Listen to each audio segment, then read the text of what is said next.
এই জন্য রে বন্ধু, দুনিয়ার থেকে যদি 16 আনা পূর্ণ নিতে চাও তাহলে কোনো মানুষের ক্ষতি করা যাবে না। মানুষের ক্ষতি করিয়া তুমি আল্লাহকে পাইবা না, কারণ তোমার ভিতরে যেমন তিনি আছেন আমার ভিতরে তিনি আছে, প্রত্যেকটা মানুষের ভিতরে তিনি বিচরণ করে। এই জন্য তাকে খুঁজবে তুমি কোন জায়গায় যাইয়া। তুমি কি জঙ্গলে গিয়ে তাকে খুঁজবে? তুমি কি তাকে মসজিদের ভিতরে খুঁজবে? তুমি কি তাকে কাবা শরীফের ভিতরে খুঁজবে?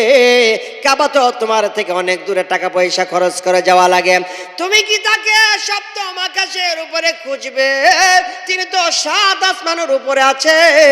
সেই 7 আসমানের উপরে তুমি কি খুঁজবে? তুমি যাইবে কিভাবে যাইবে? তোমার মতো কেন কোটি কোটি মানুষ চেষ্টা করে কেউ সপ্তম আকাশের উপরে যেতে পারে না। একজন ছাড়া, তিনি হলো নূরের নবী, হায়াতুন নবী, জিন্দা নবী। চিল্লায় বলো মারহাবা। আমার নবী ছাড়া কোনো নবীও সেখানে যেতে পারে নাই, কোনো ফেরেশতা যেতে পারে নাই, পৃথিবীর কোনো মানুষ যেতে পারে নাই, কেউ সেখানে যেতে পারে না। সেই জায়গায় তুমি তাকে খুঁজবে, কেমন করে খুঁজবে রে বন্ধু? খুঁজতে চাইলে খুঁজতে পারো, কিন্তু যাইতে পারবা না। রকেট লাগাইও যাইতে পারবা না। তাহলে তুমি এত দূরে আমার আল্লাহ, সেই কথা ভাবনা ছেড়ে দাও। তুমি কাবাতে যেতে পারবা না টাকা খরচ করে করে, সেই কথা মন থেকে ছেড়ে দাও। তাহলে তুমি কোথায় খুঁজবে তাকে? আপন ঘরের ভিতরে খুঁজো। আপন ঘর মানে হচ্ছে এই দেহটা হলো একটা ঘর। এই ঘরের ভিতরে তুমি তালাশ করে দেখবা, ঘরের ভিতরে তিনি বসবাস করে। আল্লাহু আকবার। এই ঘরের ভিতরে তিনি বসবাস করে, ঘরের ভিতরে তিনি বসবাস করে। তিনি আছে বিদায় তুমি আমি কথা বলতে পারি, তিনি নাই তো কথা জবান দিয়ে বের হবে না। তিনি যেদিন চলে যাবে, দেহটা চলে পরে থাকবে নিথর হয়ে পৃথিবীতে। মাটির অংশ ধীরে ধীরে মাটির সঙ্গে মিশে যাবে, পানির অংশ পানিতে ধীরে ধীরে মিশে যাবে, আর বাতাসের অংশ বাতাসে মিশে যাবে, আগুনের অংশ আগুনের সঙ্গে মিশে যাবে। কিন্তু কি চলে যাওয়ার কারণে আপনি ডেড বডি হয়ে গেলেন? যেই জিনিসটা চলে যাওয়ার কারণে ডেড বডি হইলেন, মৃত্যু বডি হলেন, ওই জিনিসটাকে তো দেখা যায় না, ছোঁয়া যায় না। ওই জিনিসটাকে কোনোদিন ওজন করা যায় না, তার না আছে কোনো রং, না আছে ওজন। কিন্তু মহাশক্তি, মহাশক্তি এই জিনিসটা এমন একটা জিনিস রে বাবা, আপনার এই দেহের সঙ্গে তার কম্প্রোমাইজ করলে কি পাওয়া যায়? আপনার দেহটা প্রতিদিন একবার ঘুমায়, কিন্তু আপনার দেহের ভিতরে যে শক্তিটার কারণে জীবিত থাকেন, এইটা কখনো ঘুমায় না। আপনি প্রতিদিন খান, কিন্তু আপনার দেহের ভিতরে যে জিনিসটার কারণে আপনার দেহটা খাদ্য গ্রহণ করতে হয়, ওই জিনিসটা কোনোদিন খায় না। আপনি ঘুমাইলে সেই জিনিসটা ঘুমায় না, আপনি খাইলেও সেই জিনিসটা খায় না। তার জন্য খাদ্যের প্রয়োজন নাই, ঘুমানোর প্রয়োজন নাই। আপনি ঘুমালেও আপনার আত্মাটা টিকটিক করে তখন জীবিত থাকে, এইটা কোনোদিন ঘুমায় না। তাহলে এই জিনিসটা কি? এই জিনিসটাকে যে বিশ্লেষণ করে শেষ সীমানায় পৌঁছেছে, সেই ব্যক্তি পৃথিবীতে অমর হয়েছে, আর তিনি শ্রেষ্ঠ মানুষ। আর সে জানতে পারবে যে পৃথিবীতে তার কি মূল্য। এই একমাত্র মূল্য হলো ওই আত্মার মূল্য। আত্মার মূল্য, আত্মশুদ্ধিতে যিনি বলিয়ান হতে পেরেছে, তিনি পৃথিবীতে অমরত্ব লাভ করেছেন। চিল্লায় বলুন মারহাবা। এই আত্মশক্তি যার মধ্যে বলিয়ান হবে, তার জন্য 1 নাম্বার ইবাদতের আগে একটা কাজ করতে হবে। ইবাদত করার আগে একটা কাজ, সেই কাজটা হলো যে তার মধ্যে যেন কোনো অপরাধ না হয়। আগে ইবাদত না, গুনাহ মাফ। আগে গুনাহ মাফ করাইতে হবে, গুনাহ থেকে মুক্ত থাকতে হবে, তারপরে ইবাদত। আপনি পরের সম্পদ হরণ করিয়া মানুষের মাথায় বাড়ি দিয়ে যদি আপনি ইমানদার নিজেকে দাবি করেন, তাহলে এই ইমানদারের কোনো লাভ নাই। ইবাদত করতে করতে কপালে দাগ ফালাই দিতে পারেন, আর মসজিদে প্রথম কাতারে নামাজ আদায় করতে পারেন। যদি বান্দার কোনো হক নষ্ট করে প্রথম কাতারে দাঁড়ান, তাহলে অপরাধ নিয়ে এই ইবাদত শরীয়তে দেখেন না, ইবাদত হলে ফাওয়াইলুল লিল মুসাল্লিন হবে, কিন্তু এই ইবাদত দিয়ে আপনি মওলার তালাশ কোনোদিন পাবেন না। প্রথম কাতারে নামাজ পড়তে পারেন, সুদ ছাড়তে পারেন না, তাহলে বুঝবেন যে আপনার মধ্যে যে সমস্যা রয়েছে, হাক্কুল্লাহ বা হাক্কুন নাস, 2 হকের মধ্যে কোনো একটা হক নষ্ট হয়েছে। ইবাদত দিয়ে আপনার কি হবে? আগে 2 হকের থেকে 2টা হককে দুলিশ ইরশাদ করেন। একটা হলো মানুষের হক মানুষকে বুঝাই দেন, সৃষ্টিকর্তার হক সৃষ্টিকর্তার প্রতি ভালোবাসা সৃষ্টি করেন, এরপরে সংক্ষিপ্তভাবে 5 ওয়াক্ত নামাজ মসজিদে আদায় করা শুরু করে দেন, তাতেই জান্নাত পাবেন, তাতেই জান্নাত পাবেন। আর আপনি মানুষের 1টি টাকাও যদি মেরে খান, হাসরের ময়দানে সারা জীবনের সমস্ত ইবাদত তাকে দিয়ে দিতে হবে, তাহলে কি লাভ হবে? এখানে কি আরেকটা ওয়াজ চলতেছে? জোরে কইছি, ডরাইছে। একটু মহব্বতে জিকির করুন লা ইলাহা ও লা ইলাহা ইলাহা ইল্লাল্লাহ লা ইলাহা হাসবে রাব্বে জাল্লাল আমা ফি কলবি গায়র নূর মুহাম্মদ নূর মুহাম্মদ সাল্লাল্লাহু লা ইলাহা ইলাহা ইল্লাল্লাহ লা ইলাহা। আমার এই জীবনের গুনাহগাথা মাফ করে দাও তুমি আল্লাহ লা ইলাহা ইলাহা ইল্লাল্লাহ লা ইলাহা ইল্লাল্লাহ লা ইলাহা লা বলুন লা ইলাহা ইল্লাল্লাহ লা ইলাহা লা ইলাহা ইল্লাল্লাহ মুহাম্মাদুর রাসূলুল্লাহ সাল্লাল্লাহু আলাইহি ওয়াসাল্লাম। আমার কথা কি খারাপ লাগছে? আমার শরীর বেশি ভালো নেই, 8-10 দিন যাবত অনেক অসুস্থ, নাকে সর্দি, নাক্কা কথা, নাকের মধ্যে ধরে আছে, গলাতে কোনো সুর বাইরেও না, যার কারণে কথা বলতে পারি না। তারপরও কথাগুলি বলছি, কথাগুলির দাম আছে না নাই? 1 নাম্বার হলো হাক্কুল্লাহ, 2 নাম্বার হলো হাক্কুন নাস। হাক্কুল্লাহর মধ্যে আমার আল্লাহর হক হলো কোরআন শরীফ তেলাওয়াত করা। আমার আল্লাহর হক হচ্ছে আপনি 5 ওয়াক্ত নামাজ যথা সময়ে আদায় করা। হাক্কুল্লাহ হচ্ছে 30টা রোজা পূর্ণভাবে আদায় করা। হাক্কুল্লাহ হচ্ছে ইসলামী রীতিনীতি অনুসরণ করা, প্রত্যেকটা শরীয়ত সঠিকভাবে পালন করা, এইটা হলো হাক্কুল্লাহ। কিন্তু হাক্কুন নাস বড় কঠিন একটা ব্যাপার। আপনি যদি আপনার বিবির সঙ্গে যদি সদ্ব্যবহার না করেন, তার হক যদি সঠিকভাবে আদায় না করেন, বিবি যদি স্বামীর হক সঠিকভাবে আদায় না করে, সন্তান যদি পিতামাতার হক সঠিকভাবে আদায় না করে, রে মা বাবা যদি সন্তানের বাগবাটোয়ারার ব্যাপারে কম বেশি করে, তাহলে হাক্কুন নাস মানে মানুষের হক নষ্ট হয়ে গেল। মানুষের হক যদি নষ্ট হয়ে যায়, তাহলে আল্লাহর হক পূর্ণ করে কোনো লাভ হবে না। আল্লাহর হক পূর্ণ করবেন আগে মানুষের হকটা আদায় করার পর। এই পৃথিবীতে যতদিন আছেন ততদিন পর্যন্ত হাক্কুন নাস মানুষের হক সঠিকভাবে আদায় করতে হবে।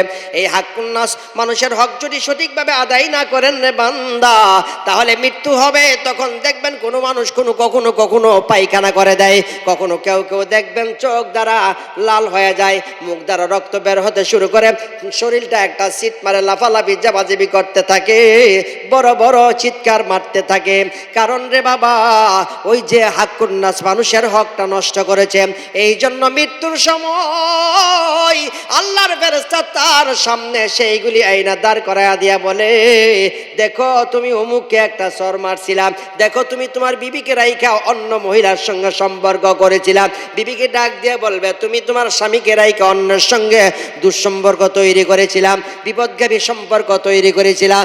আবার এমন ভাবে দেখাবে তুমি তো মারা যাচ্ছ, জানোনি তোমার ঘরের পানি, চালের পানি আরেকজনের বাড়িতে পড়ে, একদম লাইল গেছিয়া তুমি ঘর বানাইছো। এইভাবে সবগুলি দেখাবে। তখন কাঁদবে আর বলবে, একটু সময় দাও রে আজরাইল, আমি সবগুলি সমাধান করে দেব, একটা সেকেন্ডের ভরসা নাই, এখনই চলে যাওয়া লাগবে। আইনামা তাকুনু ইদরিকুমুল মাউত ওয়ালাউ কুনতুম ফি বুরুজিন মুশাইয়াদা। আল্লাহ বলবে 1 সেকেন্ডের সময় নাই, যাবার সময় হয়েছে, তুমি এখনই যাইতে হবে। যার সময় যখন নির্ধারিত করা হয়েছে তখন সে যেতে হবে। বাজার থেকে যখন একটা মোবাইল কিনবেন তখন আপনি ওয়ারেন্টি গ্যারান্টি সহকারে কিনেন। আপনি যখন ব্যাটারি কিনবেন তখন ব্যাটারিটা ওয়ারেন্টি গ্যারান্টি সহকারে কিনেন। কারণ কম দামি জিনিস নিতে চান না, গ্যারান্টি ছাড়া জিনিস নিতে চান না। রে বন্ধু,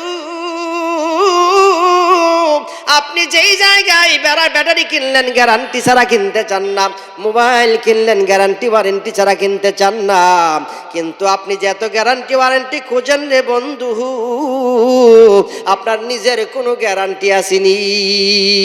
আজরাইল আলাইহিস সালাম যেই কোনো সময় আপনার আমার সামনে এসে দাঁড়াবে, সেদিন ছুটাছুটি করার কোনো রাস্তা থাকবে না। এই জন্য গ্যারান্টি ওয়ারেন্টি এত খুঁজলাম, কখন জানি কার মৃত্যু এসে যায়। মৃত্যুর আগে আমাদের আমল ঠিক করার দরকার আছে না নাই? ওরে বন্ধুরি, খেয়াল করে দেখুন, খেয়াল করে দেখুন রে বাবা, কত মানুষ আপনার সঙ্গে আশেপাশে ছিল, তারা আজকে আপনার আমার কাছে নাই, কোনো খবরও নিতে পারি না। মৃত্যু প্রত্যেকটা মানুষের পিছন পিছন দৌড়াচ্ছে। আল্লাহ রাব্বুল আলামিন বলে প্রত্যেকটা মানুষ মারা যাবে, এবং আল্লাহ শুধু বলে শুধু মানুষ না, জিন জাতিরা দুনিয়া থেকে মৃত্যুবরণ করবে। ইয়াউমা ওয়ালাকাদ যারা'না লিজাহান্নামা কাসীরাম মিনাল জিন। আল্লাহ বলেন অবশ্যই ওয়ালাকাদ যারা'না লিজাহান্নামা কাসীরাম মিনাল জিন্নি ওয়াল ইনসি, অধিকাংশ মানুষ এবং জিনদেরকে আমি আল্লাহ বানাইছি জাহান্নামের আগুনের মধ্যে জ্বালানোর জন্য। এটা কার কথা? আল্লাহর কথা বলতে কষ্ট লাগে আপনাদের? আওয়াজ করে বলেন আল্লাহু আকবার, আরো জোরে বলেন ইয়া রাসূলুল্লাহ। আল্লাহ রাব্বুল আলামিন বলেন অধিকাংশ মানুষ এবং জিনদেরকে আমি আল্লাহ বানাইছি জাহান্নামের আগুনে জ্বালানোর জন্য। কি তাদের অপরাধ? অপরাধ হচ্ছে লাহুম কুলুবুন, আমি আল্লাহ তাদেরকে অন্তর দিয়েছি, এই অন্তর দ্বারা তারা আমার কথা বুঝে না, আমার প্রতি মহব্বত তৈরি হয় না, আমার কোরআনের আয়াতগুলি পড়ে না, আমাকে মহব্বত করে না। এরপরে আমার আল্লাহ বলে আমি তাদেরকে কান দিয়েছি, সেই কান দ্বারা তারা শোনে না। আজান হয়েছে মসজিদে কিন্তু সে নামাজের মধ্যে আসে না। আমি তাদেরকে চক্ষু দিয়েছি, সেই চোখ দ্বারা তারা দেখে না। কি দেখে না? কোরআনের আয়াতগুলি দেখে না। আমি আল্লাহ যে বলেছি জান্নাত আছে জাহান্নাম আছে, সেই কথাগুলি শুনে না। আমি আল্লাহ যে বলেছি দুনিয়াতে অন্যায় করলে জাহান্নামে যাবে, সেই কথাগুলি শুনে না। আমি আল্লাহ যে বলেছি নেক কাজ করলে জান্নাতে যাবে, সেই কথাগুলি শুনে না। ওরে বন্ধুরি, আমার আল্লাহ এরপরে বললেন যারা এই কথাগুলি শুনে না তারা হলো উলাইকা কাল আনআম, একটা চতুষ্পদ জানোয়ারের দাম আছে। আমি আল্লাহর কাছে ওই সমস্ত মানুষের কোনো দাম নাই, তারা চতুষ্পদ জানোয়ার থেকে নিকৃষ্ট। আল্লাহর কথা চিৎকার মেরে বলুন আল্লাহু আকবার। আল্লাহ বলেন বালহুম আদাল, এর চেয়ে অনেক নিকৃষ্ট যারা এই পৃথিবীতে থেকে আমার কথা শুনে না, আমার কাজগুলি সঠিকভাবে করে না, হেলাই হেলাই দিন কাটাই, হেলাই হেলাই দিন কাটাই, দুনিয়ার নাজ নিয়ামতে বড় দুনিয়াদার হয়েছে। আল্লাহ বলে বান্দারে তুমি যে দুনিয়ার জন্য পাগল হইছ রে বান্দা, এই দুনিয়াটা কি জানো নি? এই দুনিয়াটা হচ্ছে লাইবুন ওয়া লাহবুন ওয়াদ-দারুল আখিরাতু খায়রুল লিল্লাযিনা তাত্তাকুনা আফালা তাকিলুন। আল্লাহ বলে যে দুনিয়ার জন্য পাগল হইছ রে বান্দা, এই দুনিয়াটা হচ্ছে লাইবু ওয়া লাহবুন, খেল আর তামাশা, খেল আর তামাশা। এই খেল তামাশা যেদিন শেষ হয়ে যাবে, ববের রঙ্গ সব কিছু ভেঙ্গে চুরমার হয়ে যাবে, তোমার দেহের কোনো অস্তিত্ব থাকবে না, তোমার বাড়ির কোনো অস্তিত্ব থাকবে না, সব কিছু ধ্বংস হয়ে যাবে, শুধু থাকবে ঈমান আর আমল। ঈমান আর আমল দুইটা জিনিস থাকবে। সেদিন তুমি দেখবে তুমি কাঙ্গাল হয়ে গেছো, তুমি ফকির হয়ে গেছো, ফকিরের মতো চলবে। আর সেদিন একটা নেকের জন্য অপেক্ষা করবে। তোমার সামনে তখন ফেসবুক থাকলেও চালাইতে ইচ্ছে করবে না, তোমার সামনে ইন্টারনেট থাকলেও চালাইতে ইচ্ছে করবে না।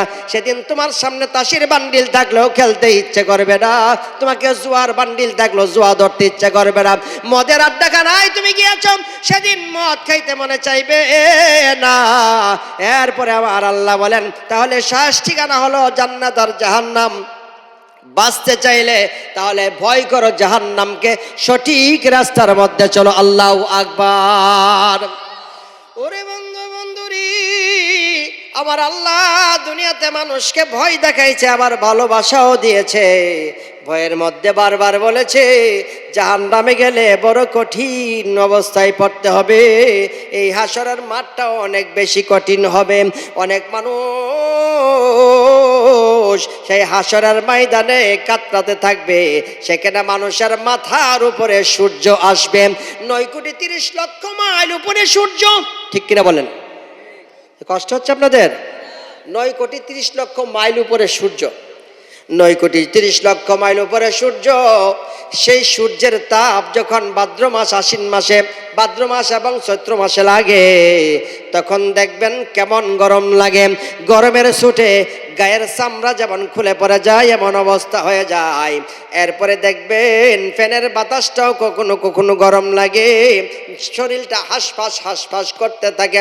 কোথায় যাব কোথায় যাব, কোন জায়গায় গেলে দাঁড়াইলে ভালো লাগবে, ঠান্ডা জায়গায় খুঁজে, কিন্তু বাতাসও অনেক সময় গরম হয়ে যায়। এই 9,30,00,000 মাইল দূরে সেই সূর্য, সেই সূর্যের তাপ যদি পৃথিবীর মধ্যে আসে, তাহলে এই পৃথিবীতে এত গরম লাগে। কিন্তু সেদিন যেদিন কিয়ামত শুরু হয়ে যাবে, হাসরের মাঠ হয়ে যাবে, সেদিন সূর্যটা আপনার আমার মাথার উপরে 1 বিঘা উপরে আসবে। 9,30,00,000 মাইল উপরে সূর্য সহ্য করতে পারি না, সেই তাপ সহ্য করতে পারি না। বাড়িতে এসি অনেকে লাগায়, কারেন্ট চলে গেলে তাদের কলিজা মনে হয় ফেটে যায়, এমন অবস্থা হয়ে যায়। তাহলে রে বন্ধু, সে সূর্য যখন মাথার উপরে আসবে কেমন করে আমরা বাঁচব? নবী আমার বর্ণনা করে রে সাহাবীরা শুনো, সেদিন হাসরের মাঠে সূর্য যখন মানুষের মাথার উপরে আসবে, মোম দিয়ে মোমের উপরে যেমন আগুন দিলে গলে গলে পড়ে যায়, এমন ভাবে মানুষের দেহটা গইলা গইলা পার নিচ দিয়ে পড়তে থাকবে। আল্লাহু আকবার। আর ভাত যখন রান্না করা হয় টকবক টকবক করে, যেমন ভাতের ভাতগুলি ফুটতে থাকে, সিটটা সিটটা উপরে আসে, এমন ভাবে মানুষের মাথাগুলি, মগজগুলি টকবক টকবক করে ফুটতে থাকবে। বলতে পারেন হুজুর তখন কি মানুষ মারা যাবে না? না, তারপরে আর মৃত্যু নাই, শুধু তখন জীবিত থাকবে আর জীবিত থাকবে, কষ্টের পর কষ্ট হতে থাকবে। সেদিন আমার আল্লাহ ছাড়া আর আমার নবী ছাড়া বাঁচাইবার মতো কেউ থাকবে না। বলতে পারেন হুজুর আমার নবী বাঁচাবে, কাদেরকে বাঁচাবে? যেই উম্মত সুদ খায় সেই উম্মতকে বাঁচাবে, ঘুষ খাই বাঁচাবে, মিথ্যা কথা বলে, জিনা করে, পরের সম্পদ লুণ্ঠন করে তাকে বাঁচাবে? না না না, আমার নবী তাদের জন্য শাফাআতকারী না, আমার নবী তাদের জন্য শাফাআতকারী যারা আমার নবীর কথাগুলি পুঙ্খানুপুঙ্খানু ভাবে মেনেছে। নবীর কথা না মাইনা শাফাআতের আশা করলে কোনো কাজ হবে না। নবীর সাহাবীরা দুনিয়া থেকে 10 জন সাহাবী আশারায়ে মুবাশশারা জান্নাতের সুসংবাদ পেয়ে পৃথিবী থেকে চলে গেছে। আর যত সাহাবীরা রয়েছে আসসাবিকুন নুজুম, নক্ষত্রের মতো, তাদের কোনো ভুল নাই, তাদের কোনো গুনাহ নাই, মাসুম।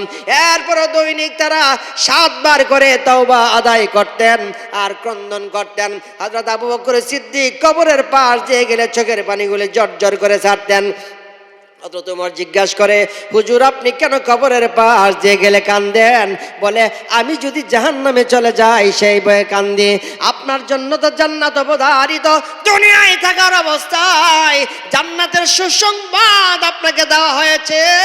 কিন্তু তিনি বলতেন, এখনো তো জান্নাতে যাই নাই, যাব অনেক পরে, আল্লাহ যদি দয়া করে আমাকে জান্নাতে দেই যাব। তাহলে বোঝা গেল মৃত্যুর ভয় তাদের কাছে কেমন ছিল আর দুজকের ভয় কেমন ছিল। জান্নাতি মানুষ হইয়াও তারা জাহান্নামকে ভয় পাইতো। এরাই হচ্ছে স্মরণের মানুষ, স্মরণের মানুষ। হযরত আব্দুল কাদের জিলানী বাগদাদী রাহমাতুল্লাহ আলাইহিকে জিজ্ঞাসা করা হয়েছিল, হুজুর আপনি বড় নাকি আপনার নবীর সাহাবীরা বড়? তিনি বললেন, আমি কি বড়?